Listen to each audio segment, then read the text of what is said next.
of the club.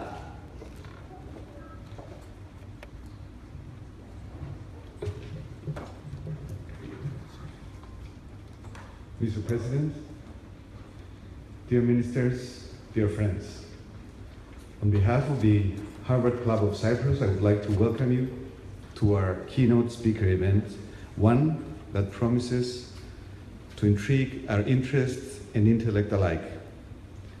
We are thrilled that Mr. Gουίλμπουρ Ρος has accepted to be our keynote speaker and guest of honor. Gουίλμπουρ, thank you so much for making this possible. I'd also like to thank the Bank of Cyprus for hosting our event and for your continuing support to our club.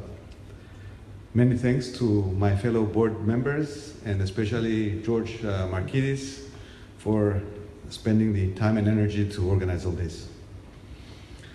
When we launched our young club less than 5 years ago in this very hall, we promised that it would try to become a conduit of information and knowledge, mainly by inviting world-renowned thinkers to share with us their knowledge, thoughts, and ideas. Since then, we were fortunate to have with us exceptional personalities of the world stage, part of our alumni and network and faculty network, like Bernard Kouchner, former French foreign minister and founder of Doctors of the World and Doctors Without Borders, Richard Cooper, former chairman of the National Intelligence Council and former Undersecretary of State, Sheikh Mohammed of Kuwait, and Vuk Jeremic, former Serbian foreign minister and former chairman of the UN General Assembly. Today, we'll hear from one of our most illustrious alumni, one of the world's most successful investors and financiers, and at the same time, an active citizen of the United States and the world. The topic is becoming more relevant and current by the day. Witnessing the daily manifestation of citizen reaction, the voter anger, the daily the voter anger throughout the developed world. Whether the cause is the decline of the middle class, the rise in immigration, or the apparent inability of the West to curtail the spreading of terrorist organizations, the fact is that angry voters are here and they are not going away. A new breed of politician is born and fed by this new environment. What does this mean for business? What are the new threats and opportunities? Because there will be opportunities. I expect our own very entrepreneurial, legal, and accounting firms in Cyprus, and we have many, to start any day now knocking on the doors of wealthy Brits, selling them Cypriot European passports, and that would be fun to watch. Dear Gουίλμπουρ, we're looking forward with high anticipation to hearing your expert analysis and thoughts on the matter. Thank you and enjoy the speech.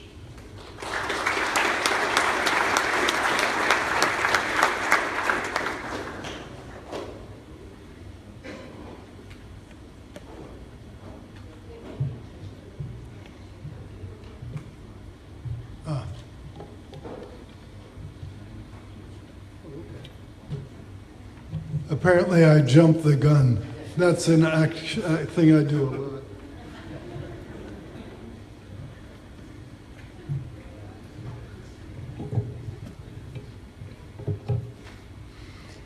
Dear distinguished guests, it is a great pleasure to introduce to you our distinguished guest speaker for tonight, Mr. Gουίλμπουρ Ρος.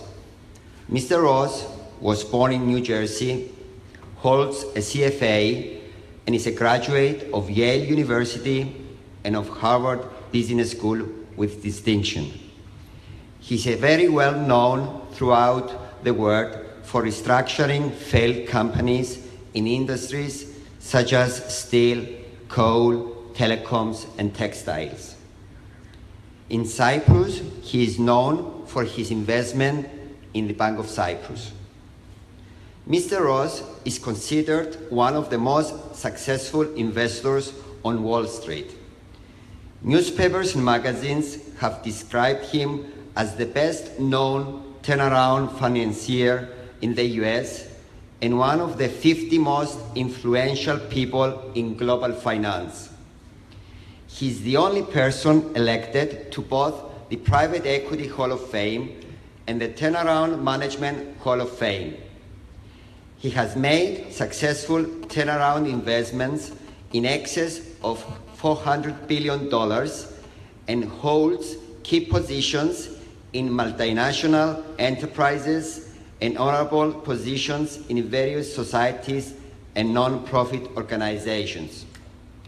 Over and above his business achievements, Mr. Ross is active in the political sphere and has an invaluable art collection that includes 25 migrants. As a Bank of Cyprus employee, I can tell you without hesitation that we are lucky to have him on the Bank of Cyprus board. His investment in Bank of Cyprus is not the first one in banking. In 2009, his firm led the $900 million revival of Bank United with FDIC assistance. The shares now trade on the New York Stock Exchange with a $2.5 billion market value. Subsequently, Gουίλμπουρ Ρος took substantial positions in Virgin Money, First Michigan, Cascade Bancorp, Sun Bancorp, Bank of Ireland, Amalgamated Bank, and Eurobank.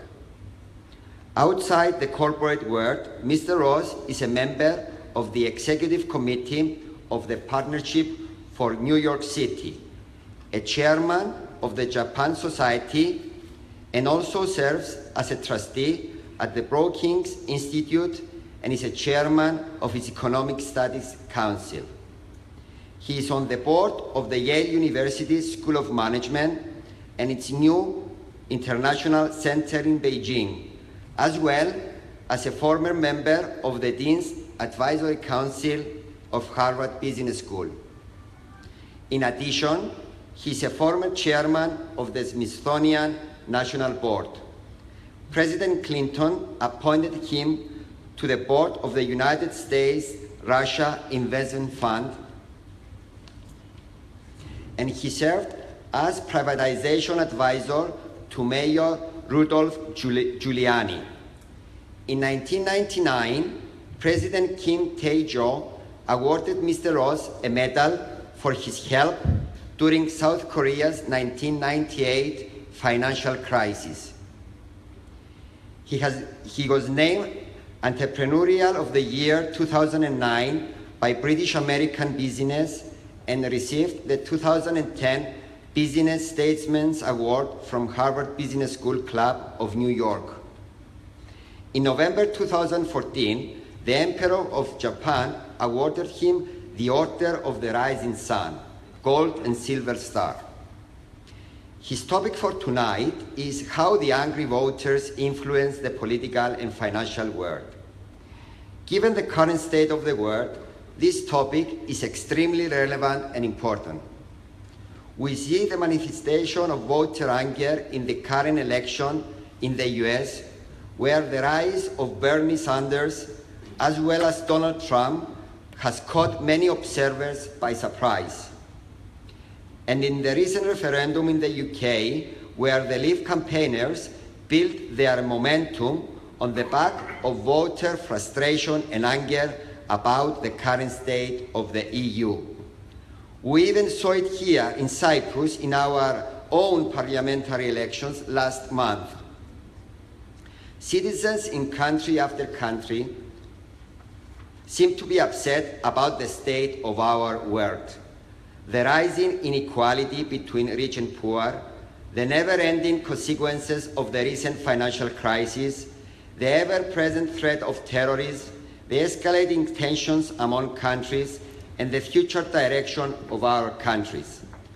No wonder why last year only 19% of Americans trusted their government, down from 54% after the 9/11 attacks and less than 25% in southern European countries. Voter anger appears to be on the rise, and we need to understand why and how we can cope with. I look forward with interest to hear Mr. Ross' thoughts on this important issue. Please join me in welcoming Mr. Ross to the podium.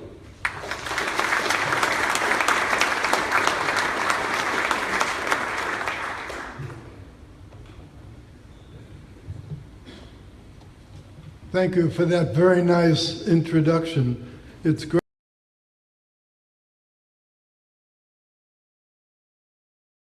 Mr. President, government ministers, good friends, and hopefully clients of Bank of Cyprus, I'm delighted to have a chance to talk with you today. Having had our partying in London interrupted by Brexit, I feel quite up to date to talk on the topic. I must also confess that Pavlo bribed me to come here with a wonderful dinner at his home last night and a couple cases of his extraordinary wine. So it's not totally a nonprofit activity today. Standards of living almost everywhere in the world are near all-time highs, but so is anger about inequality, immigration, terrorism, and big government. Extremist candidates in the EU, Brexit, Donald Trump, and Bernie Sanders are the responses. Brexit will be the most expensive and probably the most bitter divorce case in the history of the world. The EU may lose 7.7 billion pounds of revenue that it gets net from the UK, 6% of its total budget. Hopefully they won't ask Cyprus for too big a share of the difference. Also, the status of the 3 million migrants from the EU to the United Kingdom is also at risk. And Eurosceptics want referenda in several member states. The UK strongly supported sanctions against Russia. They will likely fall away, and Mr. Putin may very well initiate political or even military activity to take advantage of the disorder.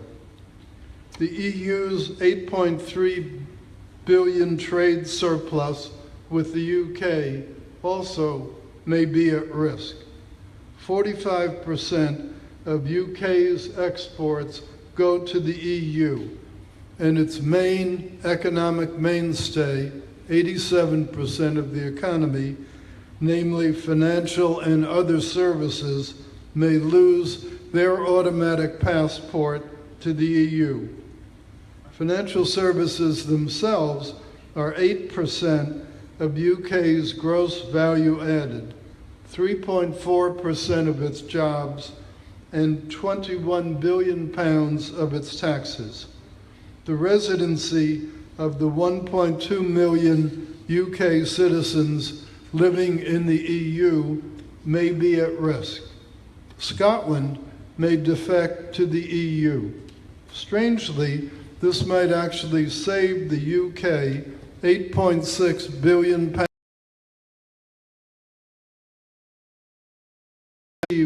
per capita, 1,600 pounds more state aid than the English. Northern Ireland may merge into the Republic of Ireland and leave the UK. Spain may finally take over Gibraltar. The UK probably will have to negotiate trade and other treaties with many, many countries around the world.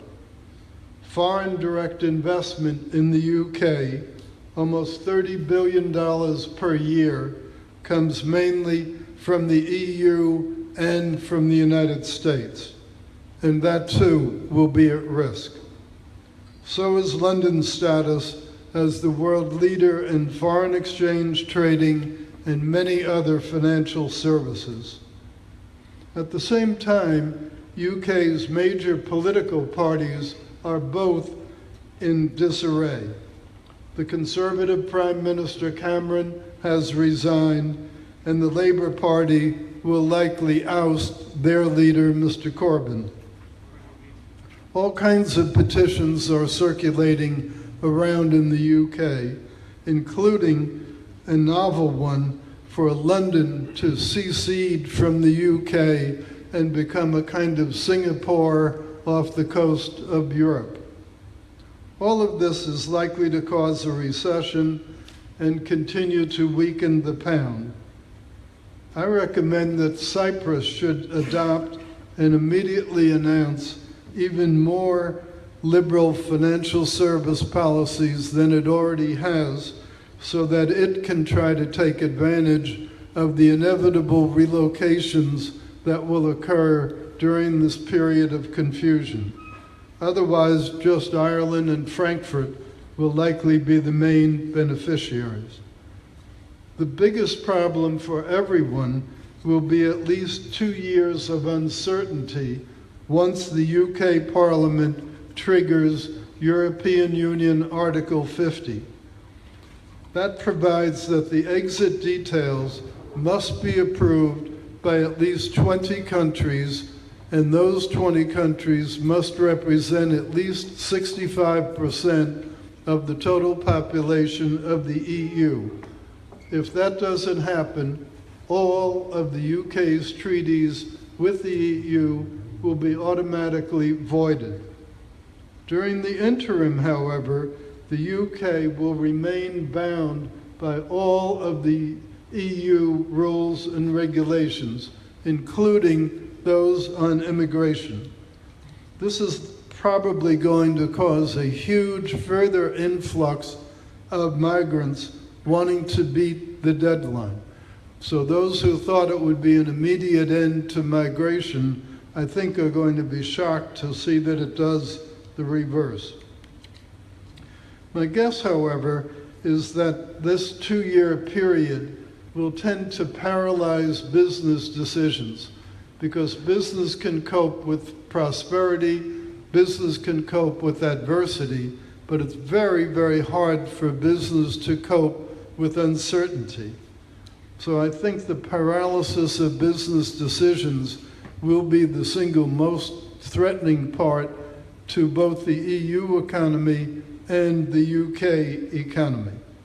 But my guess is that the worst of the currency and equity market plunges is probably behind us. But there'll be continued volatility as news flashes develop. There'll be gains, there'll be disappointments, there'll be rumors, there'll be political initiatives on one side or another. So there'll be no end of news items to influence market patterns. The very likely EU recession and UK recession will not be a huge problem for the US, but they will slow it down somewhat, and they'll also have a slight negative effect on the economic growth of the world outside those countries. If any other country does decide to leave the EU, the whole structure would likely collapse, and so would many economies. Because the stakes are so high, the EU cannot afford to give the UK a quick, easy landing. And major near-term tests will be whether the German regulators approve the pending merger between the London Stock Exchange and the Deutsche Börse, and whether the French continue to block refugees from using Calais to enter the UK.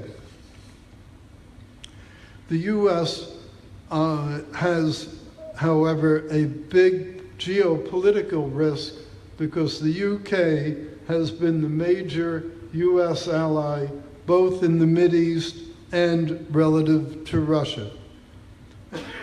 Turning to the US,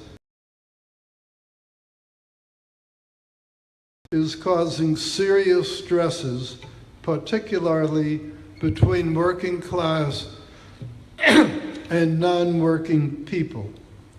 Since President Johnson's Great Society began some decades ago, more than 300 agencies and programs have been created by the federal government to deal with the indigent. None of those has ever been analyzed for cost-benefit effectiveness, but almost all of them have been expanded. And now, a record 37+% of working-age people in America neither have a job nor want one. Adding in those who are involuntarily unemployed, more than 40% of the working-age population depends on government programs for their livelihood. 80% of those who lack a high school degree have dropped out of the workforce, and so have 1/8 of the college graduates. Since the U.S. spends only 1/8 as high a percent of GDP on adult training as other OECD countries, these people are trapped, and there's relatively little they can do to advance their state in life. Meanwhile, the lower paid portions of the 60% who are employed are angry about their share of the burden. Many of these people also are religious conservatives who are upset that 40% of the babies being born in the United States are born out of wedlock. And children of a teenage single mom without a high school degree will have a hard time achieving upward social mobility. So there now are second generation and even third generation welfare families. People trapped in this way are as unhappy with their condition as the ones immediately above them. Neither group feels that their needs are being met by the government. These root problems spill over into the immigration debate as well. And that debate is further complicated by people's fears of terrorist activity. Lower interest rates have not helped the less affluent because they generally do not own the real estate and portfolio assets whose values have been boosted by easy money. In fact, low rates have done hundreds of billions of dollars more damage to the income of elderly savers than they have been benefit to the expenses of younger borrowers. The elderly, therefore, have their own specific grievances with the system. These societal stresses have created the U.S. version of the politics of anger. Until Brexit, the U.S. had the oddest politics ever. Both putative nominees have far more negatives than positives in all of the polls. This is the first time in my rather long life that I can remember both candidates having more than 60% negatives. It's a very unusual springboard for a presidential election. During the primaries, Bernie Sanders, a self-professed 1930s socialist, came very close to defeating Hillary Clinton. And Donald Trump, in his first serious bid for public office, destroyed 16 prominent Republican contenders. Once again, the politics of anger are at work. A Clinton presidency would look a lot like the Obama presidency, so I don't need to explain to you how that would look and feel. Instead, I'll try to outline what a Trump presidency might look like. The details of some of his positions are still evolving, but Trump's strongest appeal is to working class, relatively uneducated whites, the same types of people who voted for Brexit. His stated positions are an amalgamation of liberal and conservative ideas. He is generally xenophobic on immigration, defense, and trade issues, and is anti-elitist at the broadest levels. But he is more liberal on many social issues, such as sexual preferences. Both his specific ideas and the way he articulates them have made him controversial with many Republican Party leaders. And at present, he is running behind Hillary Clinton in the polls. But 4 months until the election are an eternity in American politics. Probably they're an eternity in the politics here as well. Trump's political challenges are to capture some of Sanders' voters who are more anti-establishment than they are ideological. And indeed, somewhere between 35 and 40% of them in the exit polls during the primary indicated a preference for Trump over Hillary Clinton. How many of them will actually follow through with that could very likely be the deciding factor in the election. If 1/3 of them actually came through with their promise, that would be 10% of the Democratic vote. That would equate to about 5% of the total vote, and this election is unlikely to be won by a 5% majority. So strangely, the way that the Sanders followers break may well be the deciding factor. The other wild card in our election is there are two independent party candidates, one put up by the Greens and one put up by the Libertarians. In the very first poll since those candidacies were announced, they took a total of 16% of the votes based on the polls. I doubt that they'll end up taking that much, and it's totally unclear at this early stage from whom they will detract more votes. But they, again, like the Sanders people, might well be the deciding factor in the American election. So keep your seatbelts fastened. There are going to be a lot more bumps before we get to November. Now, last week, Donald Trump changed his campaign leadership and began to change his tactics, but it's too soon to measure the results of those activities. In contrast to both Hillary Clinton and President Obama, Trump supported and actually feels validated by Brexit. He indeed has been talking about UK not being the last one to pull out of the EU. I'm not sure how well qualified he is to judge that, but it again is another appeal to the anti-establishment vote. And since he was right in the British situation, maybe we should take it seriously.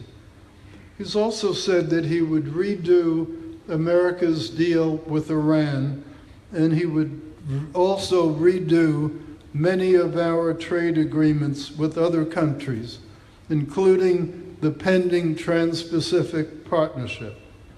I believe that he would negotiate changes favorable to the U.S. and that those would reduce our chronic trade deficit. I'm a free trader at heart, but in truth, many of our specific trade deals have not been particularly advantageous to the U.S. NAFTA is a case in point. Our exports to both Canada and Mexico have gone up considerably since NAFTA was agreed. But it is equally true that we continue to experience trade deficits with both year after year. For example, our trade deficit with Mexico just in the month of May 2016 was $527 million. And that's not an unusual month for that deficit. In the first 4 months of 2016, the U.S. trade deficit with Canada was $2.7 billion. So I think those two countries probably have some of their trade with U.S. at risk if Trump becomes president. The gross trade figures are very large, but are somewhat inflated because lots of components are exported from the U.S. to Canada and to Mexico, assembled there, and then shipped back. So there's kind of a double counting in that activity. If he can reduce our trade deficit, that obviously would strengthen the dollar relative to other currencies. He undoubtedly will make the borders of the U.S. more secure, and undoubtedly will require more extensive background checks on immigrants. Immigration is wildly controversial, both between the parties and within the Republican Party. So it's not clear what he'll be able to do through congressional action as opposed to using executive orders, as President Obama did a lot in terms of immigration. He also will be very supportive of the military and will take more aggressive stands with the leaders of other countries. Since he is viewed as at least a bit of a wild card, he will have an advantage in international negotiations because his counterparties will be a bit afraid to push him too far. I do not believe that he would end the U.S. role as the good cop on the world beat, but I do think he's right and will insist that other countries pay a higher percentage of their national defense. The U.S. spends more on defense than the next 7 countries combined. Why should defense be a 40% higher share of U.S. GDP than of the UK and France? And why should it be triple the share of GDP of Germany, Italy, Japan, and Canada? I don't think that will continue under Trump. Trump will also push for tax reform, generally speaking in the form of lower taxes, although it's very unclear what changes will be possible. The Washington lobbyists are so supportive of each of the deduction loopholes that it's not very likely that there will be comprehensive tax reform. Fine-tuning is much more likely. He will be also far less influenced by environmentalists and unions than Hillary Clinton would be, and almost certainly will roll back the most extreme of the Obama executive orders, especially as they relate to hydrocarbons and labor relations. Trump strongly supports North American energy independence and was glad to see that the courts again overruled some of Obama's anti-fracking executive orders. His position on immigration has created a particularly large amount of controversy in the media. I think in many ways they're missing the point by focusing on the specific details that he's mentioned. To me, the key is not whether a wall is built or its dimensions, nor whether people professing a particular religion or come from a particular country of origin should be barred from entry. The real issue is whether or not every country has the right to secure its borders, indeed, Donald believes countries have the obligation to do so. To argue otherwise would say that those who defy U.S. immigration laws or wish to enter the country to do harm to Americans should be permitted to do so. He will really be against those bad ideas. Trump has been endorsed by the National Rifle Association because he believes in a very broad interpretation of the Second Amendment to our Constitution, which gives citizens the right to bear arms. Therefore, our gun laws are not likely to change under a Trump presidency. A lot of what actually does happen will depend on the makeup of the new Congress. Republicans probably will retain a majority of the House of Representatives because of the very big majority they now have, and also because the way that the congressional districts have been gerrymandered by both parties, virtually all of the seats are safe seats, so there are only a small handful that are truly up for grabs.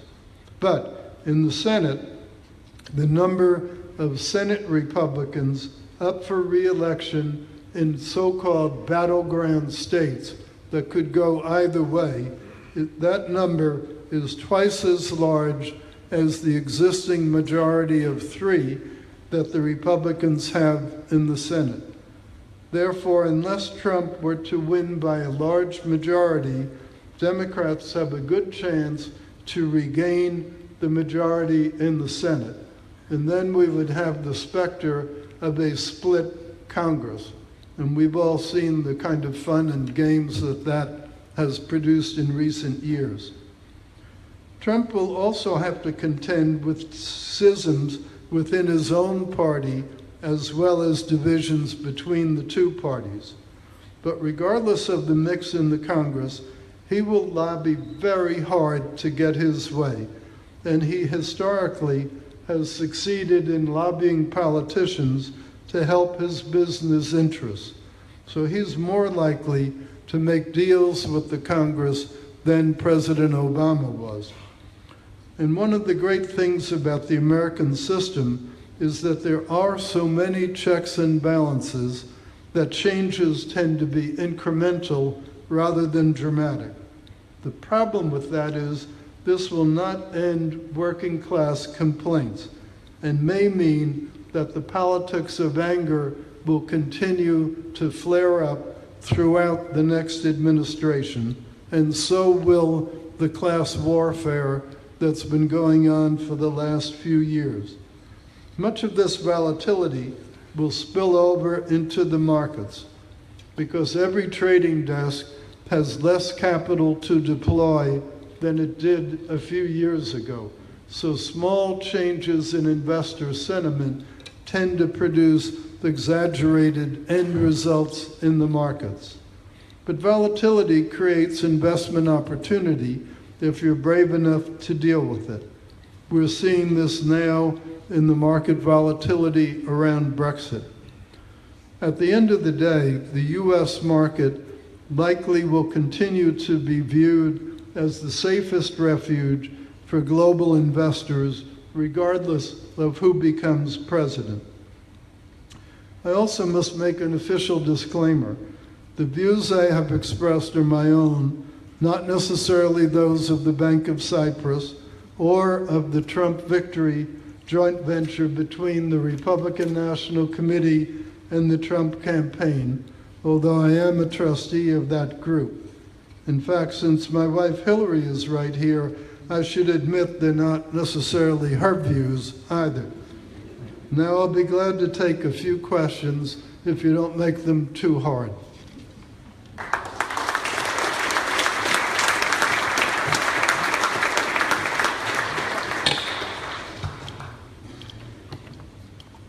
Thank you very much for your such an enlightening speech.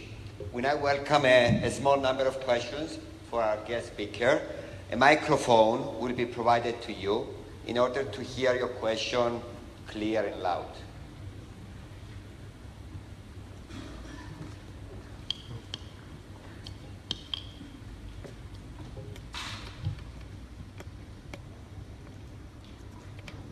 Hi.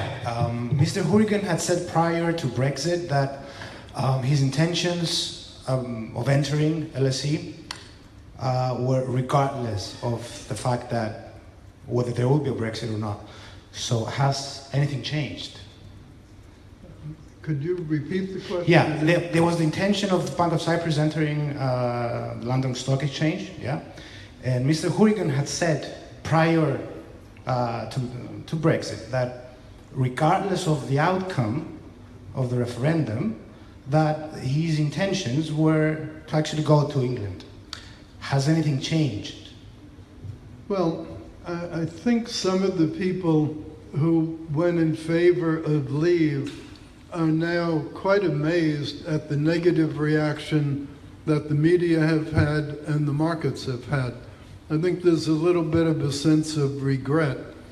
I think they also didn't quite think through how hard it's going to be to make it through these next 2 years. And I think the Cameron administration, frankly, didn't do a very effective job of making the case of what would happen in the event that Leave won. It also feels like the Leave people themselves didn't think they were going to win because they don't seem very well prepared for what's going to happen next. So that's accentuating the confusion. So I don't think that the Leave people actually have gotten so far what they were hoping for, even though they won the vote. And I really do think that if I'm right in my guess, that there'll be more immigration in the next couple of years than there would have been. I think they will be absolutely astonished. Because while one of the rallying cries was, "Give us our country back," that was really a code for, we don't want immigrants from Eastern Europe.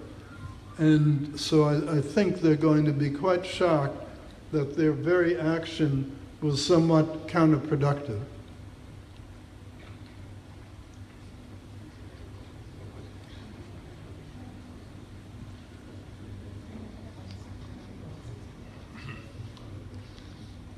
Two questions, if I'm allowed.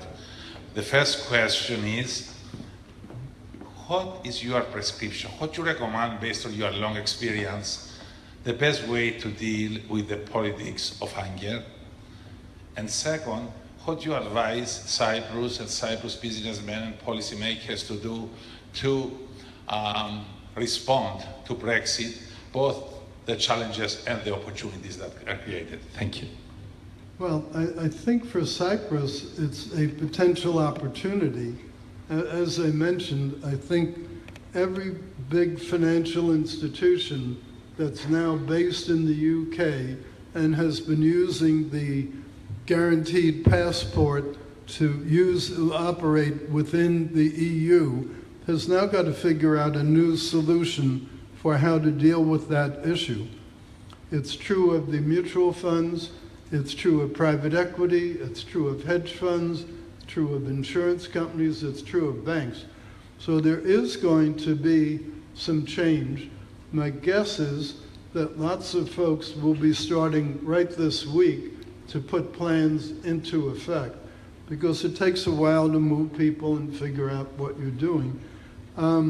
So that's why I said in my talk, if I were Cyprus, I would try to come up with something that would create a news flash to encourage these institutions who are going to relocate some people from London to relocate them here. I think it's a God-given opportunity, but a very brief one, because they're not going to sit around very long. They're going to figure out what their move is.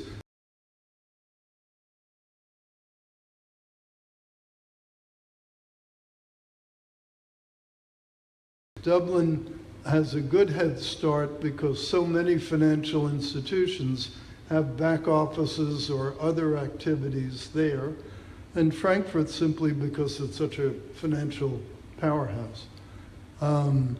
So I think there is an opportunity. There's also, I met a little earlier today with the transport minister here, And he already has had some success attracting shipping companies and ship management firms to Cyprus. Well, those too will be having to rethink what they're trying to do. And it may be easier now even than before to get some of those to come. And then finally, if and when relations are truly normalized with Iran, Cyprus could very well be a very logical jumping off point, both for fund people, financial people wanting to deal in Iran, people wanting to have headquarters in this region. So I think that, as is true of any adverse activity, that there are some potential good things for Cyprus. The one negative that I can see is that to the degree that UK really does go through the recession that I think it will, next year's tourism might be a little bit affected. This year's, it's too late. They've already booked their charter flights, and gather it's very hard finding hotels in Cyprus this summer. So it won't be a this year problem, could be a next year problem.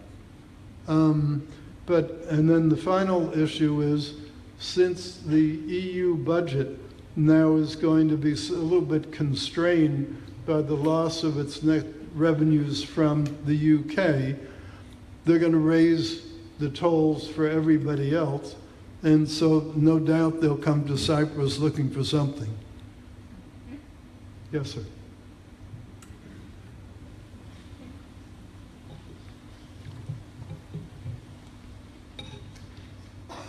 I'd like to thank you for a very comprehensive and detailed explanation of what is occurring.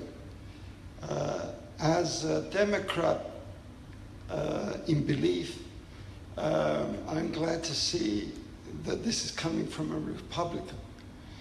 Now, my question is, how can the legitimate causes, in other words, the real causes of the anger, be addressed?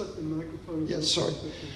My question is, how can the causes of the anger, which are legitimate causes, be addressed?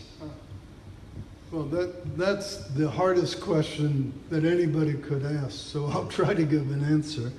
I don't think there's any immediate silver bullet to the problem, but there are some things we could do.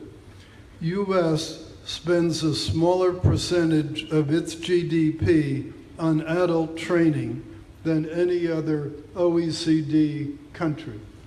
So one of the problems with people being out of the workforce is they don't have the skills for the jobs that exist. So increasing the training would be a good start. Longer term, I think we need educational system reform, because education is really the ticket for people to improve themselves. Our schools, our high schools and lower schools, really do need some reformation. They're not preparing kids for a technological society. Most high schools, public high schools, have dropped high school math and high school physics from their curriculum. And I asked some of the people from Washington, why? Why did they do that? And because Washington is the big funder of the schools. And the answer was, well, the students found it too hard. Well, even in my day, the students found it too hard. But in the old days, when you found something too hard, the answer was you worked a little harder, and then it got easier. So I found it a remarkable answer. And when I said what I just said to you, the response from the government fellow was, Wilbur, that's a racist comment. It certainly was not meant to be. So I think education, both retraining for adults and fundamental education for young people, is very much the way to ultimately solve the problem. There are probably also all kinds of reforms in our system for helping the indigent. For example, a well-intentioned piece of legislation was to phase out their welfare and other benefits, food stamps, as they began to make income. Well, they got the numbers all wrong. So at some stages of beginning to make an income, you have almost 100% effective tax rate because of the benefits they have to give up. Well, why would anyone in his right mind give up benefits and do nothing in order to work and not make anything materially more? So there are some structural things that we could do that would help encourage people to get back into the workforce. But I think more fundamentally, it's the educational issue that is the real solution. I think I saw one. No, I'm so okay. Here. Mr. Ross? Here. Where are you? Here. Okay. It has been an absolute pleasure listening to your speech tonight. My question is simple. Could you expect history repeating itself and live through phenomena of National Socialism like in the 1930s in Europe?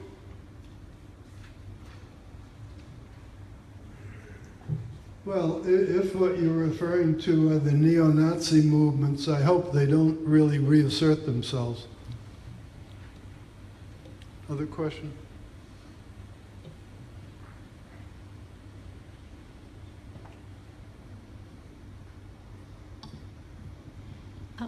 Mr. Ross, do you expect any changes to happen in policy in the EU brought about by Brexit? Because obviously the European states are taking in what's happening. I mean, they're seeing that Brexit was not possible, but now it has been possible. They haven't dealt with immigration. They have a long disparity of economics between the North and the South. There is the German hegemony, economic hegemony over the rest of the European states. Do you think that they are receiving these messages and we will see policy changes in Europe? The general question was, do we see policy changes coming in Europe? Yeah, I think that it's clear that whatever else comes out of Brexit, the momentum toward more and more arrogation of government power to the central core in Brussels is going to slow down and maybe even reverse itself. It intrigued me, the Pew Center for Research, a very respectable American institution, took a survey of each of the EU countries about a month ago, and they found that a majority of the voters felt that the EU was too intrusive. And this is a majority in Germany, in France, in Italy, in Netherlands, in just about every one of the countries. I think that itself should have been a little bit of a wake-up call to the EU, but for sure the Brexit is a wake-up call because it threatens their very existence. And you're probably aware that the members of the EU Parliament make considerably more money than the members of the UK Parliament. So they have good jobs that are at risk. And my guess is that they will follow Mike Bloomberg's famous statement, what are the three things that every elected official recites to himself or herself before they go to bed at night? Number one, I must be reelected. Number two, my party must stay in power. And number three, I better not forget the first two. So I think the EU leadership will remember Mike's three rules, or if they don't, they'll be replaced. Way in the back, the lady. Oh. What's different now that these hungry voters have been able to change or to reshape the world? Is it that they are angrier than they used to be because inequalities are bigger than they were, let's say, a few decades ago? Or is it democracy or the media which makes it easier for these hungry voters to shout out? Not quite sure I understood the question. Could you repeat it, please? Yes. I mean, why is it that these angry voters have been given the chance to change things, and this wasn't happening in the past, a few decades or even longer ago? If I understood it correctly, you were talking about the voters having more of a chance to voice their thinking. Well, they just did in the UK, and it was surprising. That's one of the few referendums that any UK government has ever put up for public vote. Normally, big decisions like that are made by the elected officials, and when you think about it, that's really why they were elected, to make the big decisions on behalf of the public. I think what happened during the last campaign, Mr. Cameron was faced with this UKIP, these Eurosceptics in the UK, and with a somewhat of a revolution on the part of members of the Conservative Party. And I think he did it to try to assure that he would become Prime Minister again. I think he had remembered Mike Bloomberg's three rules. And at the time, he probably felt, given that the UK economy was improving, as you're probably aware, it's been one of the better performing economies in Europe. So it isn't as though it was a bad economy. But what nobody counted on was this refugee crisis, and nobody counted on how that would trigger all sorts of ethnic issues, all sorts of volatility on the part of the public. And I really think that it was the refugee compounding the immigration issue that is what led to this, even though a lot of people say, no, it's just we want to recreate the old Britain. So I think that's how it came to be.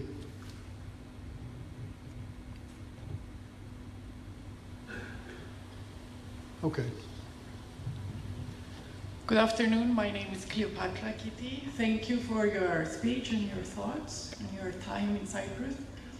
My question is, where do you see capital markets focusing the money invested now? In which regions, which sectors, to make the best of investment in times of volatility and uncertainty? I'm sorry, could you where do you see capital markets or investors like yourselves focusing investments in times of volatility?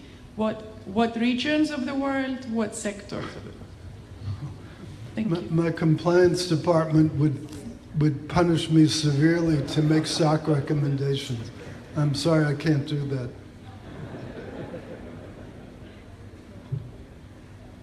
Okay. This has been a very patient man right here. Thank you for your speech. My question is that I feel that a great deal of the unrest is driven by a sense of inequality reflected in pay at the corporate level compared to the man in the street. And those gaps have grown quite dramatically. Is there an argument for encouraging corporations to pay more tax? Well, there is inequality, and there always has been inequality. But the Milken Institute put out a very interesting study. There have been these complaints that since 1975, most of the gains in GDP in the US have gone to the top 5% of the population. They did a calculation that if you held the top 5%'s percentage the same that it had been back in 1975, 40 years ago, that would mean $5,000 more for each family in the bottom 95%. So even that kind of quite massive redistribution isn't a huge absolute number. And in fact, the more interesting thing about it to me is that that number is about 1/4 of the difference that the people who don't have a college degree would have earned if they got a college degree. Yet the cry is for redistribution, not for educational reform. So I think they're solving the problem, they're making a wrong solution to the problem. The inequality is there, and it has gotten worse under the recent activity because the easy money pushed up real estate, pushed up securities, and the poorer people obviously don't have those kinds of assets. So there was no way for them to benefit from it.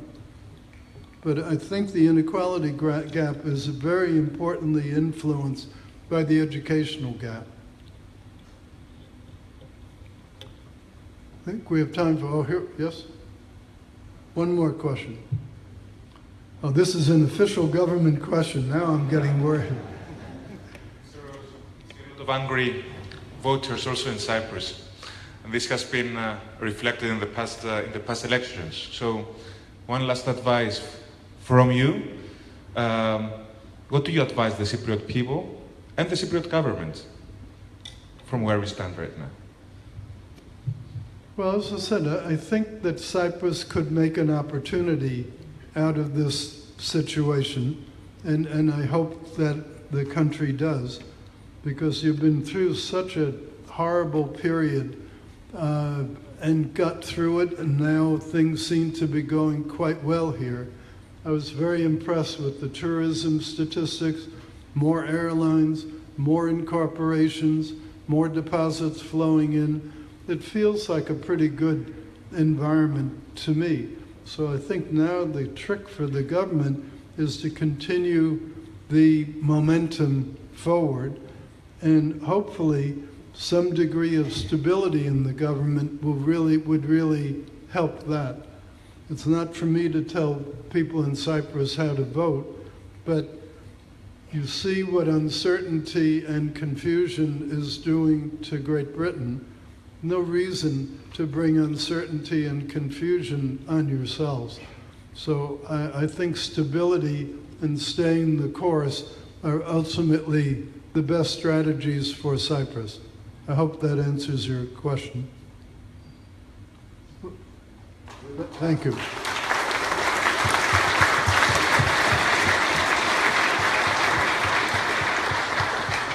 We would like to close tonight's event by thanking Mr. Ross.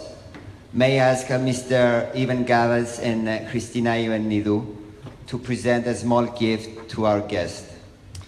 So, Mr. Ross, on behalf of the Harvard Club of Cyprus, we just wanted to express our deep appreciation for you taking the time to share your thoughts with us here today. We'd like to present you with a small token of that appreciation, or maybe large if you have hand luggage.